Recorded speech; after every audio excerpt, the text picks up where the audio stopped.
Oklahoma City Thunder just played their first playoff game against the New Orleans Pelicans in 5 years, and my heart could not handle this game. But first, before we get into all this, I'm Bryson Akins here at Thunder Digest. If you haven't already, hit that subscribe button. 92% of you guys that are watching these videos are not subscribed to the channel. Hey, if you love the content, you keep coming back and everything, you just want to support the channel, or you want to stay up to date with your Oklahoma City Thunder news, best way to do that is to subscribe to Thunder Digest. Once again, I'm going to say it one more time. If you love the content, you keep coming back, hit the subscribe button. It is the best way to support the channel. Now, we'll get into this, all right? This game, and I know most of you guys saw the video yesterday and everything, and you saw me say that I think we can sweep the Pelicans and we match up well against them.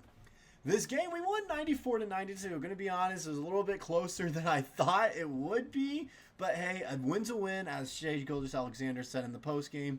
We got to win. That's all that matters and everything. And it's just kind of looking forward now. We're used to the playoff atmosphere. We got our one game in. We got all the pregame jitters out and everything, the playoff jitters, and we're good to go. But the main thing about this game, though, is OKC won on an off shooting night, not only by our standards, but also with the Pelicans, as I'm going to go ahead and bring up the box score and everything into here. And you're going to be a little shocked when you see ours first and then when you see the Pelicans after.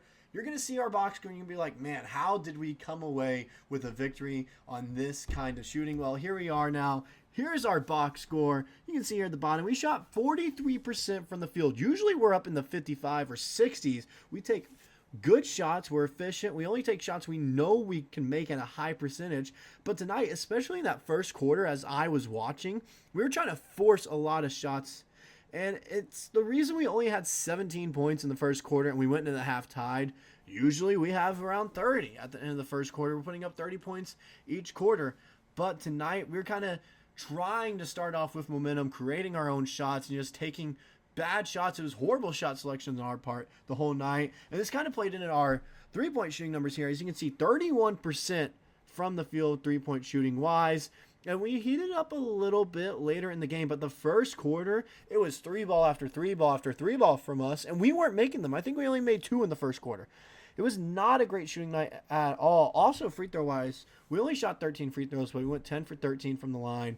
Some guys missed free throws that usually we make, like Shai Gilgeous-Alexander missed a free throw early in the game, and that kind of surprised me. It got me thinking, maybe Shai doesn't have it tonight, but as you can see here in the box score, he finished with 28 points, is one of the main reasons we won. Then also, it doesn't show up in the stats here with Lu Dort, who had, he didn't have a steal or a block, but he did hold Brandon Ingram to a very, very good game. Defensively, he was all in his face. He was clearly showing why his nickname is the Torture Chamber anytime when he was on Brandon Ingram. As I'm going to go ahead and bring up the Pelicans box score now here. You can see here, Brandon Ingram, 12 points tonight, 5 for 17 from the field, and Lu Dort was on him every single minute he could.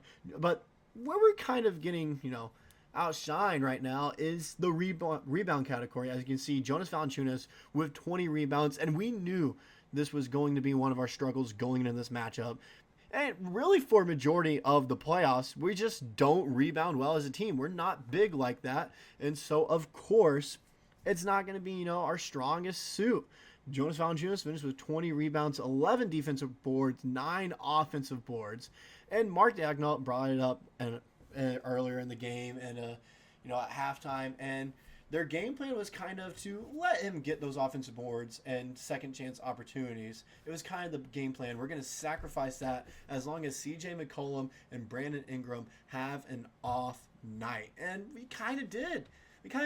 We knew they were going to have one because Zion Williamson frees them up so much when he's on the court that everyone forgets that CJ McCollum and Brandon Ingram exist, and they don't really go and guard him. Also, I just want to I'm going to bring it back real quick. I forgot to mention, you look at their shooting numbers too. They were abysmal. All right, this is how you see when we won this game and everything. You see their three-point numbers, 28% from the field behind the arc, then 38% from the field in general, 77% from the line. So you can see there, both teams shot the ball horribly tonight. Offensively, one of the worst games I've ever witnessed, just because both sides were trying to force shots, especially CJ McCollum's last second attempt there at the game winner. Very forced, all right? Very, very forced. First off, Cason Wallace came in clutch there, poking the ball away on the perimeter, making him take an off-balance shot. But there were options. He could have passed it away, but no, he wanted to be the hero. And this is all because Zion Williamson is injured, and that's what it's all about. OKC capitalized off an injured Pelicans team, and you go and look at the stats. You go and look at them. I showed you some already. You saw them. Clearly, this Pelicans team, especially playoff time now, is a completely different team without Zion Williamson compared to when they do have him. With Zion Williamson, they're one of the better teams in the Western Conference. They might be better than the Phoenix Suns, I might dare say. I dare to say, like, they might be better than the Suns. They could have finished as a 4 or 5 if they had Zion healthy the entire year, because he could have gave them a few more games here or there, especially with some other players being injured, periodically. They could have finished as a 4 or 5 instead of finishing as the 8th seed.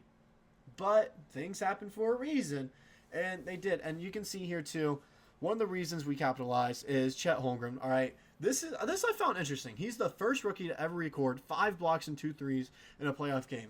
Little small stat, but if you remember late in the game, if you guys were watching, and I suggest you go and look this up after the video ends. Not during the video, but after, when the video ends.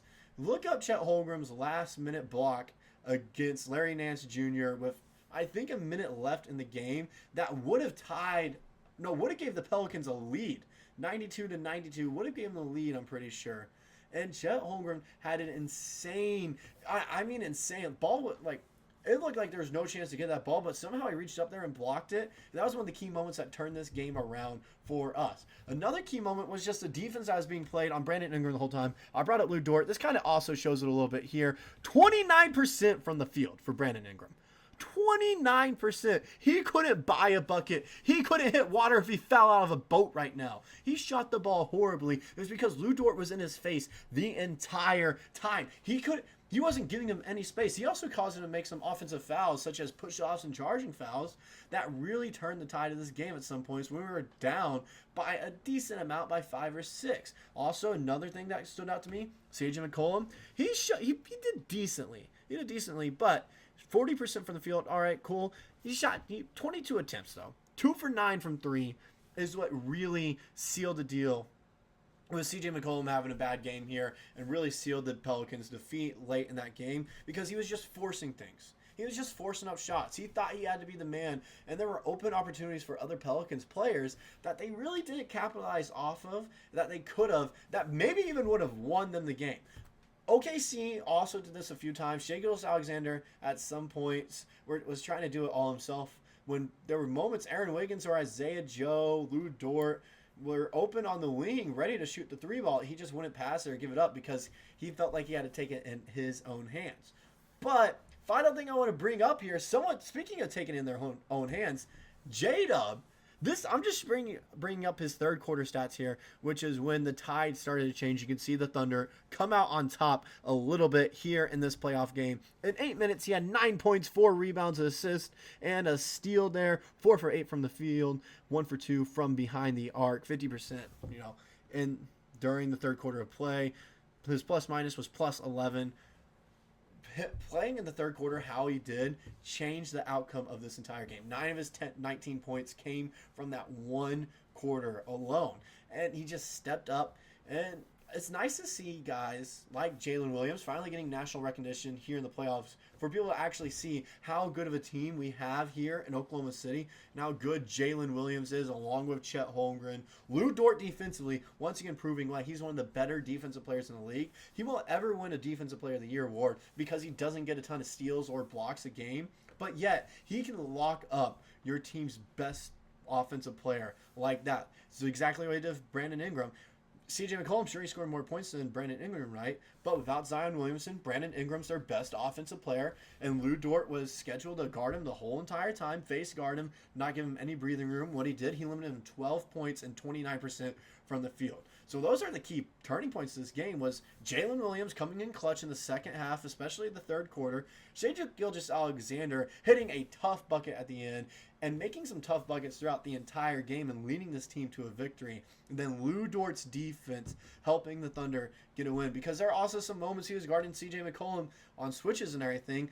that really caused CJ McCollum to take some horrible shots, some contested shots, and miss them every now and then. That led to the Oklahoma City Thunder getting out ahead to a 1-0 lead against New Orleans Pelicans. I think after this game especially, they're going to look back and see what they did wrong, and you're not going to see Oklahoma City have a shooting like this in a long time again. I can guarantee that. This was just a weird off night for the Thunder. They won't ever shoot like this again in this series, and I truly believe that they can sweep the Pelicans still. That's all I got for Thunder Digest today. Once again, if you stayed this whole entire time and you love this content, hit the subscribe button.